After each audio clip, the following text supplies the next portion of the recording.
Glória a Deus. Eu queria trazer aqui alguns pontos, né? Quem me conhece sabe que eu prego um pouquinho diferente. Eu gosto de conversar com a igreja, eu gosto de conversar com você, eu gosto de te fazer pensar, porque eu entendo que, eu sei que se eu chorar aqui na frente, alguns mais emocionais vão chorar junto. Sim ou não? Tem gente que não pode ver outro chorar que chora, ver outro rir que ri, né? Tem gente que é assim, é muito fácil levar a pessoa emocionalmente, é assim que a mídia funciona, não é assim? É assim que a mídia consegue a grande visibilidade que ela precisa. Mas o que eu entendo na Bíblia é o que traz grande mudança, que traz uma emoção verdadeira e contínua, é quando você entende a palavra de Deus. E Romanos fala que é pelo novo entendimento que eu sou transformado, Romanos 12. Nós somos renovados, transformados pela renovação do nosso conhecimento, do nosso entendimento. Isso é poderoso. Quem está me acompanhando aqui? Diz amém aí. Amém? Então, quando eu entendo uma coisa nova, é natural que uma emoção nova também é gerada. Então, eu creio que a emoção tem que a gente tem, mas quando ela advém de um entendimento. Quem pode dizer amém? Percebe a diferença? Quando a emoção advém de uma emoção, não é a mesma coisa quando a emoção advém de um conhecimento, quando ela advém de uma revelação. Então eu acho que a igreja tem que pensar. Isso é o que fala Tiago sobre dar culto racional a Deus. Quem pode dar um aleluia? Dar culto racional. Eu dou culto, eu sirvo a Deus sabendo que eu estou fazendo, revelado pelo Espírito Santo de Deus. E quando a gente começa a analisar os comportamentos, as situações, você vê que há uma ausência de culto racional. Religiosidade não é a mesma coisa de culto racional. Vir à igreja, pasme, vir à igreja não é a mesma coisa de culto racional. Estão me acompanhando? Então, são algumas verdades que chocam a gente que está acostumado com o Evangelho, está acostumado com a pregação do Evangelho, e nós começamos a pensar, a gente vê, poxa, a gente deixa a desejar em muita coisa. Eu quero trocar aqui alguns pontos, e depois trazer a solução. Não quero só falar de problema, não quero só trazer verdades que machucam, né? Porque a verdade machuca, ela me tira para uma posição de desconforto, porque ela exige de mim uma mudança, um ajuste de comportamento, um ajuste de rotina. Tem pessoas que você pode vir para o altar e chorar, mas se você não mudar a sua rotina, você não vai conseguir ter novos resultados, você não vai conseguir viver o que Deus tem para você, porque você não teve força para alterar a sua rotina, colocar hábitos consagrados, hábitos santos na sua vida. Você pode chorar, você pode receber profecia, o que for, se isso não afetar o seu hábito, a sua rotina, você pode ficar derrapando a vida inteira. Entende? Só pelo vosso silêncio, já senti que já peguei alguns pontos chave na sua vida aí. E podíamos já ir embora. Se a gente focasse só nisso aqui, em permitir ou em fazer acontecer que a palavra de Deus influencie nos meus hábitos e nas minhas rotinas, eu tenho certeza que a sua vida ia ser muito diferente. E essa é a razão que explica muitas pessoas servirem a Deus 20 anos, 30 anos, 40 anos, uma vida, e você não vê diferença na vida dessas pessoas. São crentes, a boca fala maravilhas sobre Deus, o louvor é maravilhoso, mas não teve a força e a disciplina para transformar isso em hábitos e em rotinas. Quem entendeu diz amém, dê um aplauso bem forte ao Senhor, por favor. Glória a Deus. Então acho que em toda ministração, em quem fala e em quem ouve, tem que haver honestidade. E o que implica honestidade? Implica em admitir o que é bom e também admitir aquilo que é ruim. Sempre quando eu tento crescer, eu olho para dentro de mim e tento procurar os defeitos que eu tenho a tendência a não admitir e a esconder e me auto-justificar, porque os óbvios é fácil, só que tem aquele defeito que você tenta disfarçar ele em qualidade. Tem, né?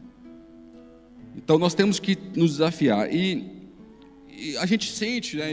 Pelo menos eu sinto, e quando eu falo com alguns colegas, pastores, bispos, eles também sentem diferente. Então eu sempre pergunto a outras pessoas para ver se não é só uma coisa da minha cabeça. E há um sentimento de que a igreja, desde março para cá, quando eu falo igreja, eu não falo nossa, não. A nossa também, porque é essa que a gente observa, é essa que a gente acompanha, mas também eu falo da igreja mundial, no mundo inteiro. E há uma mudança muito grande no comportamento da igreja, desde quando essas novas regras foram implementadas. Nós estamos tentando buscar respostas na palavra, para que expliquem isso e que exorte a igreja para que ela se fortaleça e mais uma vez saia mais forte do que estava antes em uma batalha. Quem pode dizer amém? A unção do Senhor Jesus sempre foi essa, é de trazer a igreja mais forte e mais gloriosa a cada dificuldade que ela enfrenta. Essa unção está sobre o grupo, está sobre mim e você no individual. Quem crê diz amém aí. Essa é uma dádiva. Se não fosse essa unção, a igreja não existia. A igreja de Cristo, desde Atos dos Apóstolos até agora, o que nós só conhecemos foram afrontamentos, oposições e motivos para não existir. Sim ou não? Só você ver sobre a história da igreja. E essa unção está sobre nós. Se você sempre se manter fiel, não existirá nunca dificuldade que vai te matar. Ela vai te abalar temporariamente. Ela vai te fazer chorar e ir para o altar por um tempo. Vai até te gerar alguma escassez aos seus olhos, mas ela sempre vai te deixar ficar mais forte pouco tempo depois dessa dificuldade. Amém? Eu queria uma celebração, eu queria um aplauso ao Senhor por essa revelação. Quero que você acredite nisso. Não só entenda isso, acredite que você faz parte disso.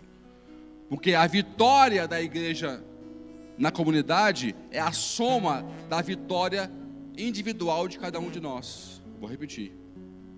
A vitória e a força da igreja como um todo, ela é a somatória da vitória individual de cada um de nós. Então essa unção está sobre você, sobre mim, no nosso dia a dia, e está sobre a igreja como um todo. Então, queridos, se anime. Não importa a dificuldade, não importa o problema, não importa o obstáculo que se levantou, há uma unção sobre você. Se você se permanecer fiel, firme, forte, crente, você vai sair melhorado, mais forte, com mais unção, com mais autoridade no futuro para glorificar o Senhor, que é Ele que é digno de toda a honra, toda a glória, todo louvor, e você é um instrumento dessa glorificação em nome de Jesus. Amém, queridos? Glória a Deus. Então, dito isso, sentei com meus discípulos na sexta-feira e perguntei para eles: se vocês fossem ministrar à igreja no principal evento, no principal culto, o que você diria para a igreja? Quando você vê a igreja como um todo, o que um pai, quando senta com a sua família, ele elogia, óbvio, mas ele vai tratar os pontos que ele quer ver que o filho dele melhore, né? O pai tenta fazer isso. Então nós líderes temos o mesmo sentimento. Eu não vou subir no altar sem tentar levar uma mensagem que melhore quem me ouve, que melhore quem está me ouvindo. Então essa é a intenção. E eles trouxeram, cada um na sua perspectiva, uma mensagem, um tema, uma ideia central que eles acreditariam que seria importante a igreja ouvir. Eu achei interessante e fui somando essas ideias. Então, um falou sobre gratidão e perseverança, que tocaria nesse assunto. Outro falou sobre dívidas. Outro falou sobre intimidade. Vários falaram sobre esse ponto, intimidade. Falaram sobre ativismo, religiosidade, eternidade, porque alguns sentem que isso não é para todo mundo, mas como um todo, a maioria está focada em coisas temporais e não coisas eternas. Nós temos que lembrar que o nosso projeto é eterno, então o nosso foco tem que ser nas coisas eternas e não temporais. Você pode dizer amém? Então é falar sobre eternidade, falar sobre intercessão, que não é o mesmo que oração. Então a igreja como um todo, na sua maioria, ela tem pecado no seu papel de intercessor. Unidade, na sua maioria, há uma desunião. Motivação e motivar a igreja em arrependimento, né? Então, e por que isso é importante? Por que eu gosto de fazer isso? Porque quando eu pego 10 pessoas diferentes de mim, elas vão ter 10 perspectivas diferentes, segundo o discernimento e característica e a habilidade que cada uma tem. Então quer dizer que todos estão certos ao mesmo tempo, porque todos, segundo a característica que Deus entregou para elas, é capaz de enxergar algo que eu não sou capaz de enxergar. Está me seguindo? Então um tem uma habilidade, um perfil, um temperamento que consegue fazer uma leitura diferente do outro. Eu peguei 10 pessoas, pelo menos, e fiz 10 leituras diferentes, e acrescentei a minha leitura. Então eles me ajudaram a entender que a igreja como um todo, na sua maioria, alguns chegaram assim que eu não pedi estatística, eu pedi sentimento. No seu sentimento, em termos percentuais, dos 100%, quantos por cento tem esse comportamento deficiente? Uns falaram de 80% a 85%. Então, essa é a percepção de muitas pessoas. Isso é preocupante por quê? Porque isso não só reflete em como eu vivo o ministério, porque nós somos um corpo, sim ou não? Esse corpo, se ele está 80% doente, ele está muito doente. Se ele está 50% doente, ele está menos doente, mas está doente ainda. Então nós temos que fazer o quê? Nós temos que reduzir esse percentual, ou essa sensação em percentual, para chegar até o 100% saudável. Então esse é um problema interno. Depois tem um problema externo, porque se nós internamente conseguimos identificar isso, como é que vai agir o externo quando olha para a gente? Então, logo tem um problema de autoridade para poder evangelizar, que é o maior propósito da igreja, que é levar a palavra de Deus para toda a criatura. Então, isso influencia no testemunho da igreja de Cristo na terra, dificultando a pregação do próprio evangelho. Então, é um tema que nós temos que tratar. Então, para ficar um pouquinho mais dramático aqui a coisa, eu coloquei um inverso. Então, na leitura do grupo, a igreja, vai ser um pouquinho forte, mas eu pondo com outras palavras as mesmas coisas. Ela é ingrata, sem compromisso, distante de Deus, fria, temporal e não eterna, covarde, porque quem é intercessor tem que ter coragem, e quem não é, ele é omisso por covardia, egoísta, desunida, desmotivada e não arrependida. Fala assim: misericórdia, Senhor. Então essa é a conclusão, na sua maioria, ok? Mas nós não vivemos em minoria. A igreja, ela é igreja como um todo, porque Jesus disse: estive preso e não me visitastes, não é? Então ele está dizendo o quê? Eu tenho um cara meu na cadeia.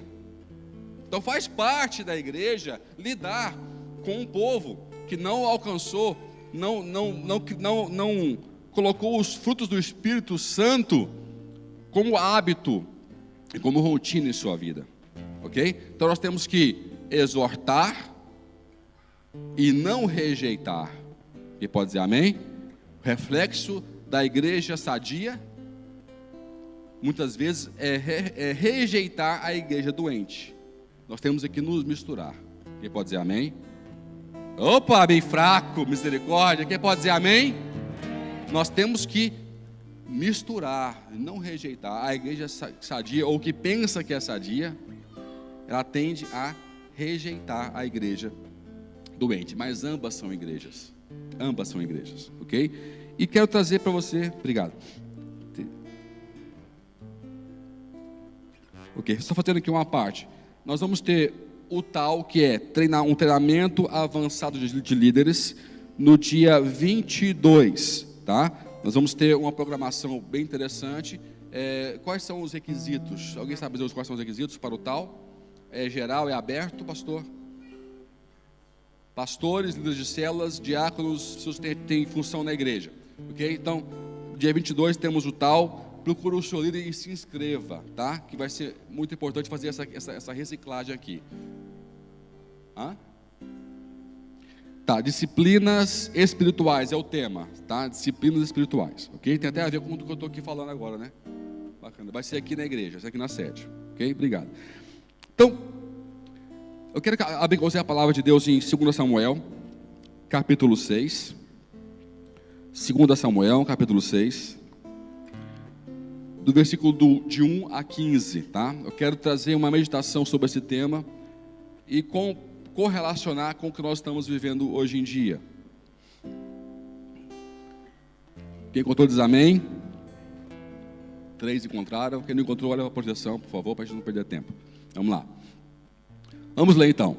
Tornou Davi a juntar todos os seus escolhidos de Israel, em número de 30.000.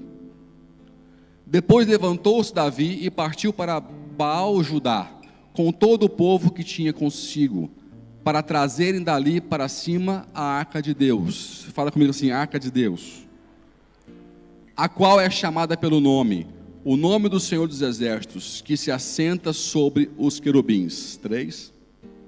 Puseram a arca de Deus em um carro novo e a levaram da casa de Abinadab. Fala assim comigo, carro novo, ok? Carro novo, que estava, pode voltar lá, que estava sobre o outeiro, e Uzá e Aiô, filhos de Abinadab, sacerdotes, tá? Sacerdotes, guiavam o carro novo. Foram, pois, levando da casa de Abinadab, que estava sobre o outeiro, com a arca de Deus. E Aiô ia adiante da arca. E Davi e toda a casa de Israel tocavam perante o Senhor, com toda a sorte de instrumentos de pau, de faia, como também com harpas, saltérios, tamboris, pandeiros e símbolos. Quando chegaram à eira de Nacon, Uzá estendeu a mão à arca de Deus e pegou nela, porque os bois tropeçaram. Então a ira do Senhor se acendeu contra Uzá, e Deus o feriu ali, e Uzá morreu ali, junto à arca de Deus.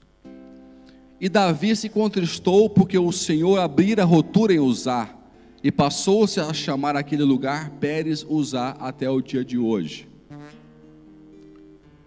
9. Davi, pois, teve medo do Senhor naquele dia e disse: como virá a mim a arca do Senhor? E não quis levar a arca do Senhor para a cidade de Davi, mas fê-la entrar na arca de Obed-edom, o Gitita. E ficou a arca do Senhor 3 meses na casa de Obed-edom, o Gitita, e o Senhor o abençoou e a toda a sua casa.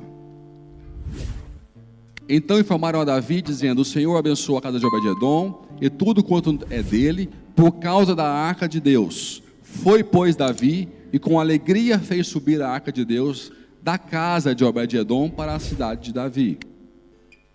Quando os que levavam a arca do Senhor tinham dado 6 passos, ele sacrificou um boi e um animal cevado.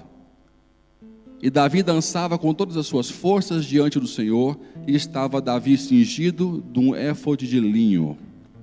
Assim Davi e toda a casa de Israel subiam, trazendo a arca do Senhor com júbilo ao som de trombetas. Dê um aplauso bem forte à palavra de Deus.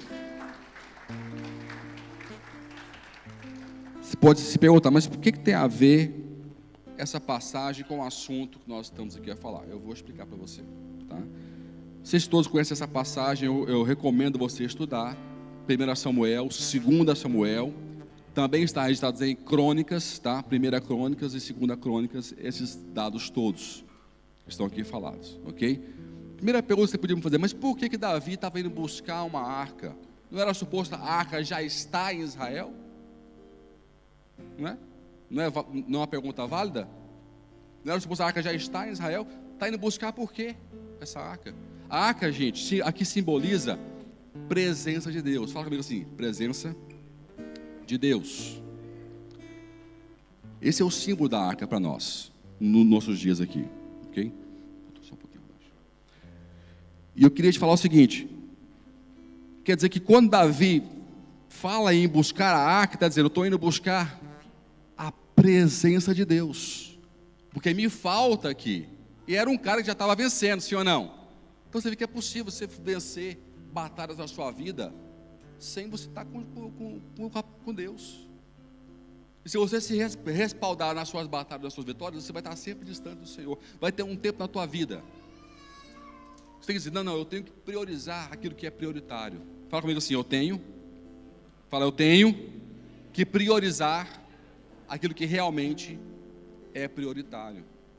Davi entendeu que não fazia sentido nenhum essas guerras todas que ele tinha vencido, sem ter com ele a presença de Deus. Por que não estava lá essa presença? Vai lá atrás, 1 Samuel, quando Samuel julgou Israel como juiz. Não havia reis em Israel. Antes de Saul ser rei, Samuel julgava Israel, o juiz era o rei. Nesse tempo, os filisteus conseguiram roubar a arca da aliança. Quem conhece a história? Deixa eu ver aqui, só para reconhecer. Pouca gente, ei, gente bom de Bíblia. Meu Deus do céu. Vamos lá então, contar a historinha. Aí conseguiram roubar a arca, colocaram dentro do templo do deus deles, que era de Dagon, Deus Dagon. Apareceu um dia, entraram no templo de Dagon, arca lá dentro, Dagon vai e aparece a estátua de Dagon prostrada, com a cara no chão, de frente para a arca. Acham aquilo estranho, levantam a estátua, põem no lugar certo. Aí de repente, voltam no outro dia, a estátua estava de novo prostrada debaixo, diante da arca da aliança, sem a cabeça e sem os dois braços. Insistiram na conversa, levantaram a estátua toda arrebentada do Deus deles e não fizeram nada. O povo ficou doente com hemorroidas desse tamanho, segundo a Bíblia fala. Não, literalmente, hemorroidas do tamanho de pedras, é o que fala a Bíblia. Literalmente. E uma praga de ratos assolou. E aí eles chamaram lá os magos deles. Olha, isso aí não tem como não, isso aí é o Deus de Israel. Vocês roubaram o Deus de Israel, vocês são loucos. Vocês podem dar, o que a gente faz? Vocês têm que mandar de volta essa arca para lá, olha só. A história é maravilhosa, você tem que ler, mas é melhor do que eu estou falando aqui, tem que ler. Vocês têm que mandar a arca de volta, senão vocês vão morrer. E não manda a arca de volta de mão vazia, vocês vão fazer com presentes de ouro, e vocês vão fazer no ouro formato de rato e de hemorroida, para lembrar a praga. Então eles fizeram o que eles fizeram. Só que eles estavam na dúvida, será que é coincidência? Será que é Deus mesmo, não é Deus? O que eles fizeram? Eles pegaram uma vaca parida, 2 vacas paridas, separaram os bezerros, porque vaca, quem entende de agricultura, sabe que uma vaca parida não deixa seu bezerro, ela não anda sozinha. Sabia disso? Você prende o bezerro, a vaca vai ficar ali, não sai dali. E eles colocaram 1 ou 2, não lembro agora o número, num carro de boi, essas vacas, colocaram a arca em cima e falaram, se essas vacas forem embora e seguirem caminho, é porque realmente essa praga nos chegou, porque Deus pesou a mão sobre nós. Senão elas não vão sair daqui, porque elas são vacas paridas. Essas vacas, fala a Bíblia, que elas foram gemendo e fazendo barulho, até chegar ao lugar onde tinha um sacerdote do Altíssimo. Tá? E ali essa arca ficou por 20 anos, eu não sei quantos anos, eu não consegui descobrir, eu estudei quantos anos levou até esse tempo, até Davi buscar essa arca em Abinadab, que a casa ficou na casa de Abinadab, por isso que Abinadab estava cedendo para Davi, ele e seus filhos. Então, até chegar ali pelo menos 20 anos, Samuel depois teve um evento que o povo teve um despertar, e entregou no altar as suas idolatrias, os seus objetos, trouxe tudo para o altar. E depois houve a transição do governo de juízes para reis. Saul recebeu o reinado, depois Saul perdeu o reinado, Davi assumiu o reinado, e depois Davi toma essa iniciativa de trazer a arca para o tabernáculo de Davi. Estamos seguindo? Só para você ver que tem uma história por trás disso, tá? Tem uma história por trás, não foi ao acaso. E quando Davi vai buscar essa arca, aí começam os problemas, que é onde nós vivemos aqui, ok? Quando eu quero buscar a minha arca, como que eu vou buscar a minha arca? Eu quero te perguntar isso. Quando eu quero ter comunhão com Deus, a sua presença, qual é a maneira que eu estou fazendo isso? O provisório não pode virar permanente. Eu vou repetir, depois eu vou explicar. O provisório não pode virar o permanente. Vamos puxar um pouquinho mais para trás? Pode ser? Estamos seguindo? Tá bom? Tá boa a conversa? Vamos lá para Moisés. Como é que Moisés foi orientado que se deveria carregar a arca da aliança? Quem lembra? Alguém já leu sobre isso?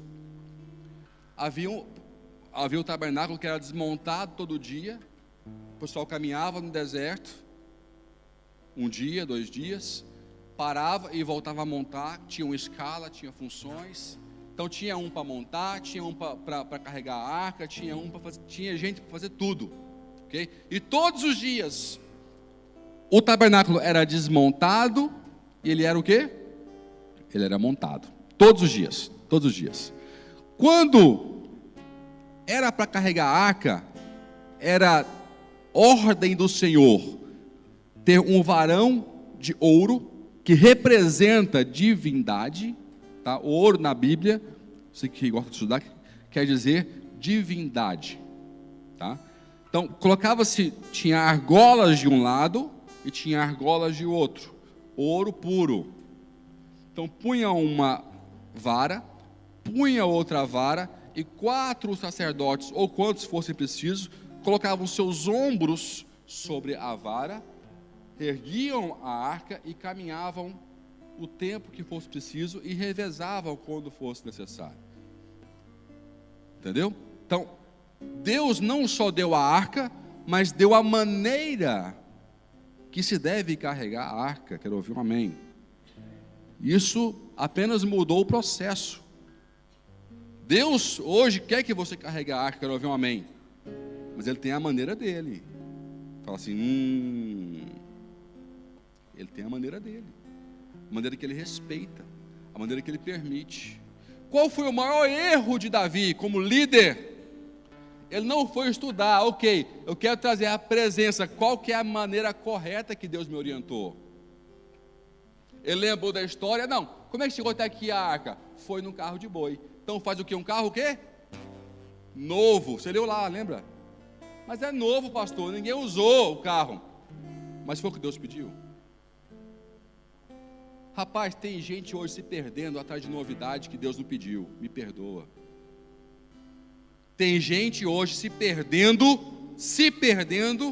na vida espiritual atrás de novidades que Deus não pediu. Matando a própria igreja, criticando novidades de fora, que não tem aqui dentro, mas que Deus não pediu. É duro, que isso tudo gera o quê? A síndrome de Uzá, que é a morte espiritual. Uzá morreu fisicamente, mas nós podemos morrer no nosso espírito. Aqui é o alerta. E nesse tempo de pandemia, muita coisa que era provisória está virando permanente. Internet, culto, permanente. É claro que nós estamos vivendo um abalão, porque nós não podemos ter comunhão. E a teoria dos desigrejados que diziam, eu não preciso mais ter igreja para adorar, que eles usam a verdade contra Deus, que é verdade, eu não tenho que ter igreja, templo para adorar, mas o templo, ele me organiza como corpo, como comunidade, ele me protege. Então está provado agora o reflexo de quando a igreja se dispersa. O que acontece? Quando a igreja não se reúne como um corpo. Porque muita coisa eu posso fazer em casa, posso, mas tem coisas que só posso fazer em congregação, em comunidade. Sabe, em união, em comunhão. Quem pode dizer amém? Então essa teoria caiu por terra agora. Porque está claro no mundo inteiro a deficiência e as lutas as novas, como já fossem poucas anos antigas, nós temos novas lutas agora para enfrentar. Então o temporário, o provisório, não pode vir a ser permanente, meu irmão. Procure entender o que Deus preza para você, para a sua vida, e siga o caminho que Deus tem para você. Amém, queridos? Procure, investigue isso. Vai estudar, debruce sobre esse assunto, é importante. E Davi não foi investigar. Davi mandou fazer um carro, não, faz um carro novo. Vem carro novo, faz um carro novo. E até aí fez o carro novo. Agora, sabe o que é mais... Para Deus, porque Deus não matou ninguém quando ele fez carro novo, né? Certo? Pôs a arca da aliança, até aí ninguém morreu. Então Deus, até certo ponto, ele tolera o erro, a ignorância. Agora, quando um sacerdote, quem colocou a mão na arca não foi Davi, foi Uzá, da casa de Levi, filho de Abinadab, sacerdote, um cara que sabia que deveria instruir o rei.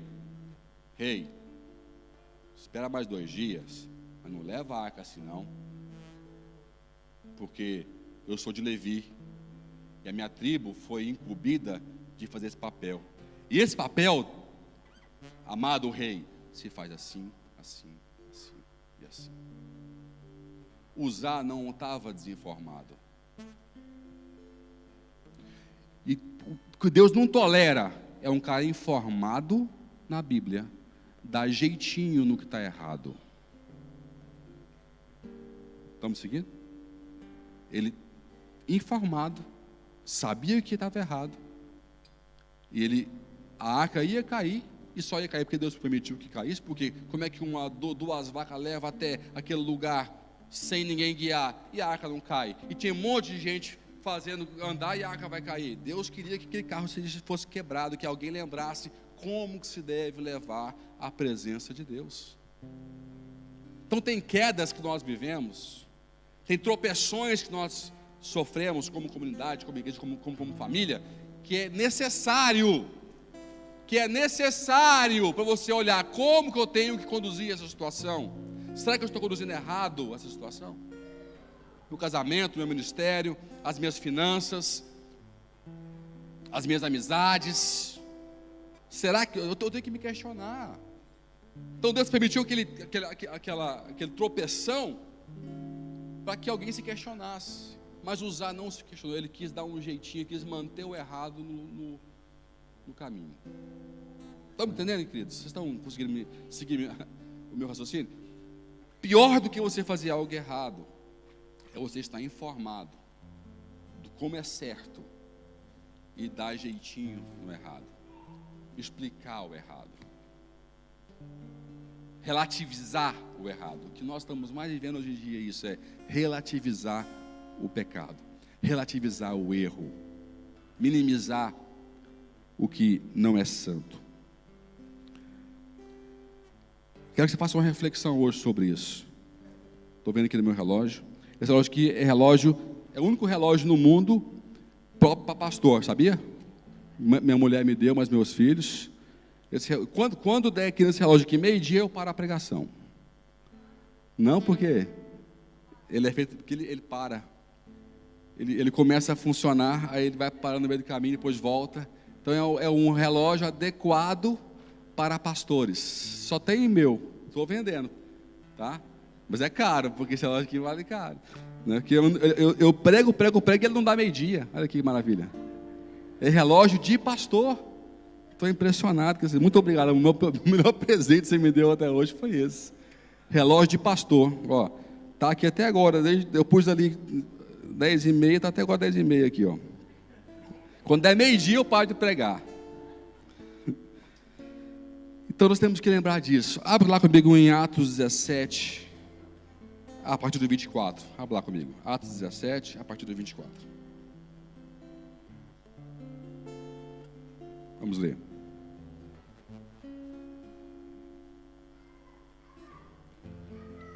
O Deus que fez o mundo e tudo o que nele há, sendo Ele Senhor do céu e da terra, não habita em templos feitos por mãos de homens, nem tampouco é servido por mãos humanas, como se necessitasse de alguma coisa, pois Ele mesmo é quem dá a todos a vida, a respiração e todas as coisas.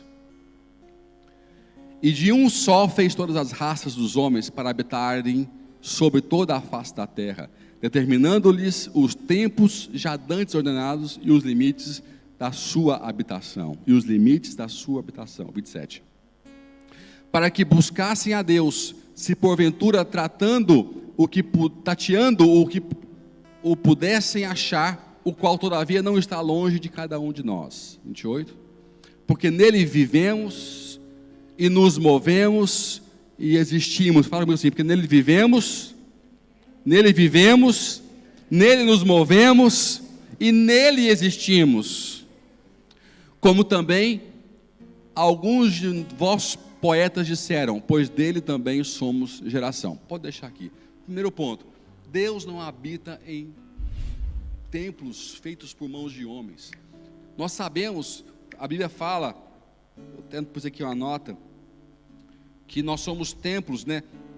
1 Coríntios 6,9, ou não sabeis que o vosso corpo é santuário do Espírito Santo, que habita em vós, o qual possuís da parte de Deus, e que não sois de vós mesmos, não é? Então a gente sabe disso, nós somos templo do Espírito Santo de Deus, que pode dizer amém? Nós somos esse templo, nós temos que estar preparados. Então, havia um ritual naquela época para levar essa presença. Hoje há um ritual, há um conjunto de ações, um conjunto de situações que eu tenho que me curvar, que eu tenho que rejeitar para que eu seja para que eu tenha os critérios que Deus respeita, que Deus tolera para habitar em mim. Amém? Tem pessoas que demonizam isso, como se não tivesse que mudar nada, como se Deus fosse entrar numa casa completamente desorganizada, suja, maltrapilha e não ornada. O ornamento dessa casa que Deus quer habitar, que Deus habita, começa no arrependimento. Começa em admitir que nós somos pecadores, nós precisamos de Deus, nós precisamos dessa presença maravilhosa em nossas vidas. E Paulo fala, vocês esqueceram, vocês não sabem que vocês são templo do Espírito Santo. Aqui eu vejo que Deus não está nas paredes, Ele está na porção que nós permitimos que Ele esteja em cada um de nós. Ele está, e quando nós estamos juntos, Ele se revela em sua glória. Por isso que a igreja é a glória de Deus, coesa, unida, conectada, em harmonia. Então como é que está o templo? Como é que está a sua emoção, o seu coração, os seus hábitos? Deus está com você nos seus hábitos? Deus está com você nos seus projetos? As ideias que você tem, Deus está em sintonia contigo? São perguntas importantes que nós temos que fazer para nós hoje, muito importantes, para que possamos nos preparar. Paulo disse, acaso não sabeis, vocês esqueceram que vocês são templos do Espírito Santo? Porque nele vivemos, nele nos movemos e nele existimos. Por que eu estou falando assim? Porque quando ele fala nele vivemos, está implícito nele, no resto. Nele e existimos. Então, nele vivemos, nele. Então, eu só tenho vida se eu estou com Ele. Você pode dizer amém? A partir do momento que eu não estou com Deus, eu não estou com vida. Existência e vida para o reino, para o céu, é diferente. não é igual. Vida e existência é diferente no reino de Deus, é diferente nos céus. Nele vivemos. Cara, tem muitas pessoas que estão mortas. É como usar, estão insistindo em dar jeitinho, insistindo na aparência, porque ele vive investindo numa aparência que a sociedade o veja bem. Então, ele está morto, não é? Ele não está investindo numa vida onde a sua comunhão com Deus determina a sua aparência. Onde entra o ativista, o religioso, o rato de igreja. Amo, cara. Entenda, eu às vezes falo assim, para se dar a entender que eu não quero que você venha aqui. Não é isso. Mas não perca a motivação de estar aqui. A questão é essa. Estão entendendo a diferença? É uma coisinha pequenininha, uma correção pequena na sua mente. Sabe, você não vai ser salvo porque você vai bater ponto. Tá? Não vai. Se você não ornar essa casa, não trouxer essa arca para dentro de você, da maneira que Deus pede, não vai ter transformação. Então é com muito amor que eu te falo isso. Busca. Tudo lá atrás que eu tenho, tudo que eu tenho hoje, eu busquei muito lá atrás, em jejum, oração, em súplica, em leitura da palavra, sabe? Com expectativa, com vontade. Tem gente que é muito tímido para pedir as coisas para Deus. Muito tímido, não briga para nada. Não, sabe? Você não subjuga a sua carne. Quem não subjuga a sua carne, não subjuga o seu eu, não tem espaço para Deus. Quem não é capaz de subjugar o seu próprio eu, não dá espaço para Deus. Porque eu só vou viver segundo o Espírito Santo quando eu for capaz de calar o meu eu. O jejum é uma escolinha que você tem para dizer, você não vai comer agora. Você está com fome, você não vai comer. Você vai comer quando eu mandar você comer. Aí você conseguiu uma vez, beleza. Aí depois tem o dia seguinte. Estou com fome. Mas você não vai comer. Você vai comer quando eu falar para você comer. É você falando com o seu corpo.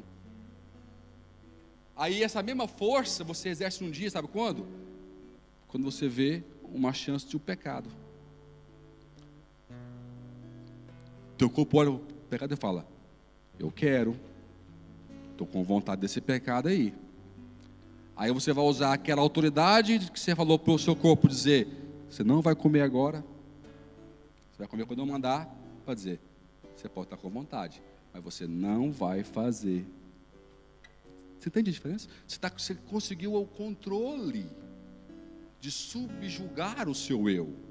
Quando você consegue esse mecanismo, você tem espaço para Deus dentro de você. Amém, queridos? Então, se você não tem essa autoridade, inicie um jejum hoje, para treinar. O jejum não aproxima Deus de você, aproxima você de Deus. Você entende? Tem gente que acha que quantos dias? Não, você sabe o que para você é sacrifício. Tem gente que é capaz de ficar 30 dias sem comer nada, mas não é capaz de ficar um dia sem falar mal do irmão. Se esse cara fizer um jejum da língua, ele vai saber, não, o meu jejum é não falar mal de ninguém durante um mês, nem que eu tenha que morder minha língua. Rapaz, a Bíblia fala, aquele que é capaz de refrear a sua língua, é capaz de refrear o corpo todo. Tiago fala isso. Aquele que é capaz. Então você nem começa por aí. Então a dica, quer não falhar, não comece por aí. Comece por alimento mesmo. Que é para treinar. E quando você for pegar na língua, você vai pegar uma guerra pesada. Mas vai vencer. Você pode dizer amém? Vai vencer. Vai vencer. Eu lembro que eu tinha um hábito terrível de falar palavrão. Terrível. Acostumei no bairro, na escola. Eu tropeçava, era um palavrão. O dia que eu acordei para isso e comprei essa briga, eu não sabia o tanto de palavrão que eu falava, porque eu comecei a descobrir quantas vezes no dia eu tinha vontade, e eu me envermelhava todo, eu ficava, mas foi difícil, foi muito difícil cortar esse hábito para mim. Até um dia que eu não, né, que eu pensava e não falava, né? Não é porque eu não pensava, não. Eu pensava e não falava. Até o dia que já não era mais uma opção pensar naquela palavra. Vocês estão me entendendo? Então, o que é isso? É preparar esse tempo. É tornar-me capaz de receber essa presença maravilhosa do Espírito Santo. Para a gente poder encerrar, bem antes da hora, ó. Que maravilha. Tá vendo? Mateus 16, 15. Mateus 16, versículo 15. Jesus dizendo para os seus discípulos, orientando os discípulos e a igreja. E disse-lhes: ide por todo o mundo e pregai o evangelho a toda criatura. 16. Quem crer e for batizado será salvo, mas quem não crer será condenado. Entenda essa simples revelação. Simples. Deus simplificou o processo. Pode dizer amém? Mas o simples nem sempre é fácil, mas ele é simples. Não confunda simplicidade com facilidade. É simples você entender uma ideia, mas nem sempre é fácil você executar o simples. Há critérios. Então, Deus simplificou o processo da sua presença se manifestar, de eu estar perto de Deus. Só que Ele pediu algo dentro do processo, que é o meu arrependimento e que é a minha fé. As instituições, a igreja, como ela chegou até aqui, ela trouxe cargas pesadas para a igreja, como se fôssemos salvos pela obra, como se fôssemos salvos pelo comportamento. Não, mas Jesus disse que o critério dele para a salvação é você crer no Evangelho. Você pode dizer amém? Creia na proposta e se adapte para ela. Se arrependa dos seus pecados. Creia em Jesus Cristo. Confie a sua vida nas mãos dele. E o resto ele vai fazer para você. Você pode dizer amém? E eu creio que se nós fizéssemos, se todos nós nos focarmos nisso, e ao que é eterno, todo o resto vai vir por reboque. A intimidade se restaura, a gratidão aparece, o amor impera. Tudo que eu falei no princípio negativo aqui para você, começa a se reverter, porque eu começo a andar com Deus, eu começo a entender Deus, a saber o propósito de Deus, a focar nas coisas do Senhor para a minha vida, naquilo que é eterno e não temporário, e é gradual, eu vou mudando, a direção que eu passo, que eu vivo é outra, e as coisas começam a acontecer, e a igreja floresce, porque você floresce, amém? E eu quero encerrar com uma pergunta para você. O que algum dia foi temporário na sua vida, que você tornou permanente, e tem mantido assim, e isso tem te distanciado do Senhor? Quero te convidar hoje a responder para você mesmo essa pergunta, e